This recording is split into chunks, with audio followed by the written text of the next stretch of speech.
I was folding my son's laundry when my phone rang with a number I didn't recognize.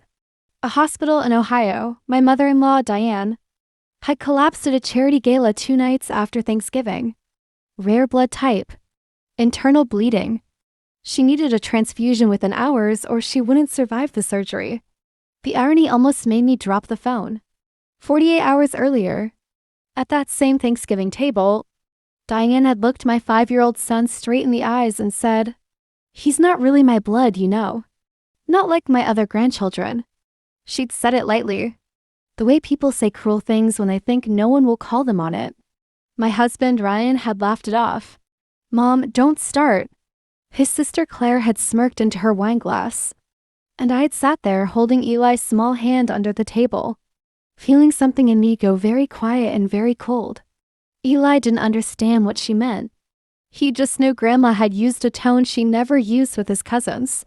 He looked up at me afterward and asked, "Mommy, why doesn't Grandma like me?" I didn't have an answer for him then.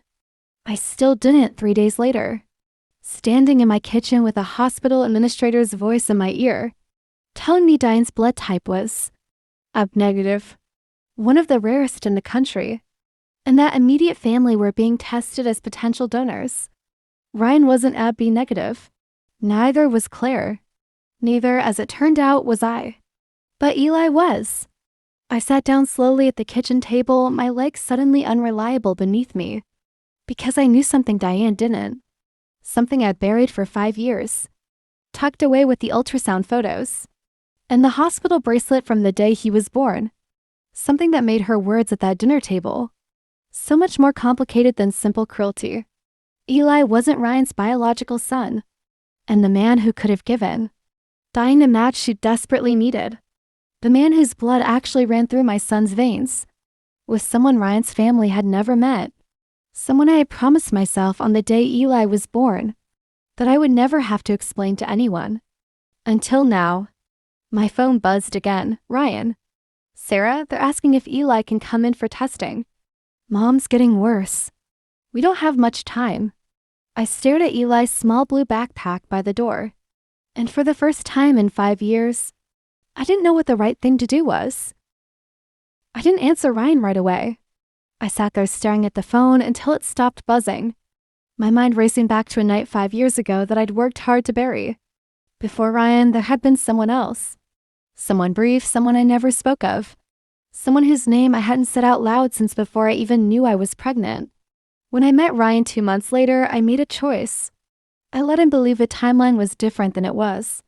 By the time Eli was born 6 weeks early, nobody questioned it. Ryan held him in the delivery room and cried. And I told myself the lie had already become the truth.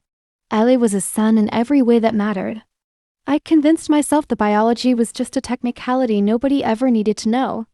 Now a dying woman's blood type was about to unravel 5 years of careful silence. My phone rang again. This time I answered. "Sarah?" Ryan's voice was tight, exhausted. "Did you hear me? They need to test Eli." "I heard you," I said quietly. "So you'll bring him?" I closed my eyes. "Ryan, there's something I need to tell you before Eli goes anywhere near that hospital." Silence on the line. Then, carefully, what kind of something? I almost told him right there. The words were right at the edge of my mouth. But some instinct, the same instinct that had kept me quiet for 5 years, told me not to do it over the phone. Not while he was standing in the hospital hallway, with his sister and his dying mother 30 feet away. "I'll explain when I get there," I said instead. "Just don't let anyone touch Eli until I do." "Sarah, you're scaring me." "I know," I whispered. "I'm scaring myself too." I hung up and looked at Eli, who was sitting cross-legged on the living room floor, stacking blocks into a wobbly tower, completely unaware that his blood was about to become the center of a war he didn't even know existed. I grabbed my keys with shaking hands. As I helped Eli into his jacket, my phone buzzed one more time, not from Ryan, but from a number I hadn't seen in 5 years. A single text message lit up the screen. Asterisk, I heard about Diane. I know why they're asking about blood types. We need to talk before you get to that hospital.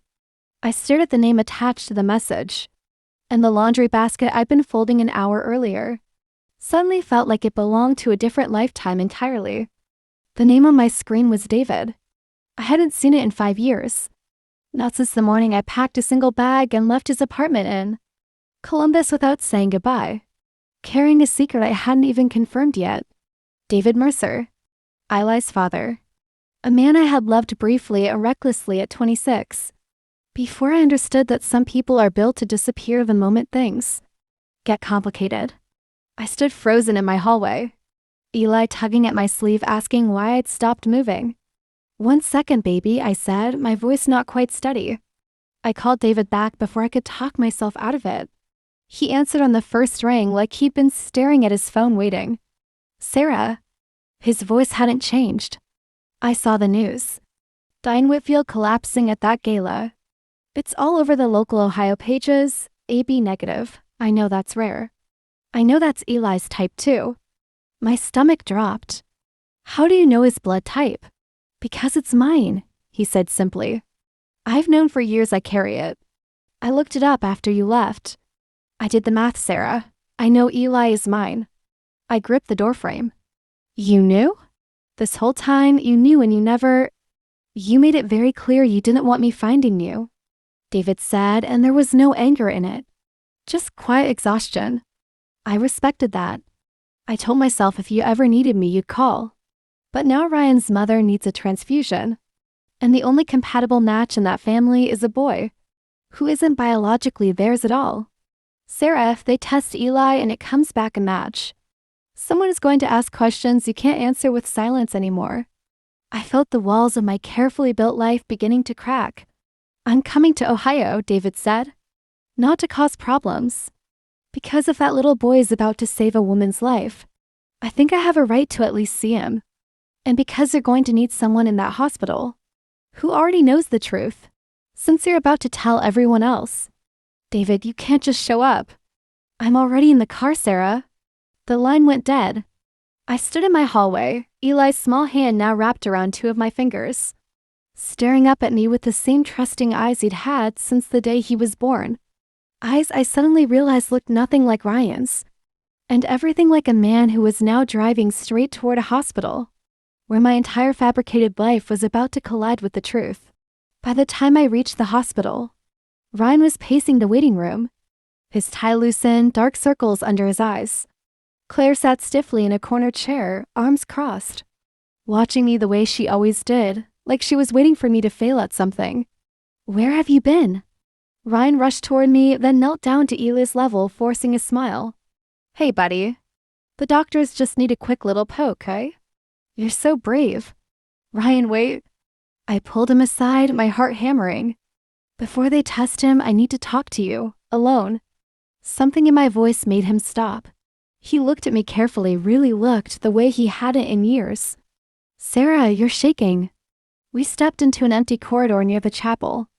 I made him sit down, because I didn't trust him to stay standing for what I had to say. "Eli might match your mother's blood type," I said. "But Ryan, he's not going to match because of you. He's going to match because of someone else." His face went very still.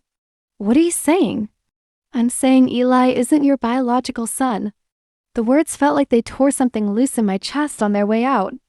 "I was already pregnant when we met. I didn't know how to tell you. And then I loved you, and Eli loved you. And it never felt like the right time. And then 5 years passed, and it became a lie I didn't know how to undo." Ryan didn't yell. That was almost worse. He just sat there, staring at the floor, absorbing it in silence while somewhere down the hall, his mother's monitors beeped. "His father's name is David," I continued quietly. "He's driving here right now. He's AB negative too. He's known about Eli for years and never said anything because I asked him not to." Ryan finally looked up, his eyes glassy. 5 years, Sarah. 5 years of birthdays. Soccer games. I taught him to ride a bike. "You are his father," I said, my voice breaking. "In every way that's ever mattered. That doesn't change." Before Ryan could respond, the corridor doors opened. David walked in, still in the same worn leather jacket I remembered. scanning the room until his eyes landed on Eli sitting quietly in the waiting area, swinging his legs off a plastic chair. Ryan stood slowly, following my gaze toward the stranger, who had just walked into the middle of his family's worst day. "That's him," Ryan said, not a question. Before I could answer, a nurse pushed through the doors behind us, clipboard in hand, her expression urgent. "Mrs. Whitfield," she said, looking directly at me. "We have Eli's preliminary results back, and there's something else in Diane's chart you all need to see immediately." The nurse led us into a small consultation room. Diane's attending physician was already there, holding a folder he handed carefully to Ryan. "Eli is a match," the doctor confirmed. "But before we proceed, there's something in your mother's history you should know." When we ran the full panel, we found a notation from years ago, a request Diane herself filed to exclude Eli from any family medical registry. She listed him as unrelated. At the time, we assumed clerical error. Now we understand it wasn't. Ryan's jaw tightened. Diane had known or suspected long before that Thanksgiving table. Her cruelty hadn't been careless.